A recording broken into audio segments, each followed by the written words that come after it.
And our top focus on News Point right now. Former US President Donald Trump's hush money trial has been adjourned until next Tuesday. But there's one big question. What happens next? Let's decode that on News Point today.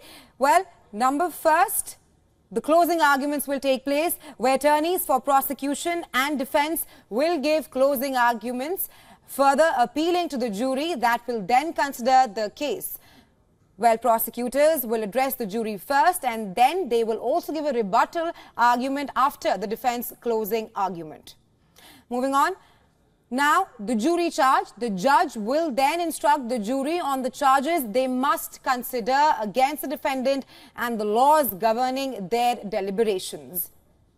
After that, we come to the jury deliberation, and for the same, panel of 12 jurors will consider evidence presented at trial and charged against the defendant. The jury must also be unanimous in its decision. Like I mentioned, the jury must be unanimous in its decision. When it comes to jury deliberation, there will be a total of 12 jurors here. After this, the jury will then notify the court that they have reached a verdict. The verdict will then be read in court. The jurors will then be polled to confirm the verdict read in court.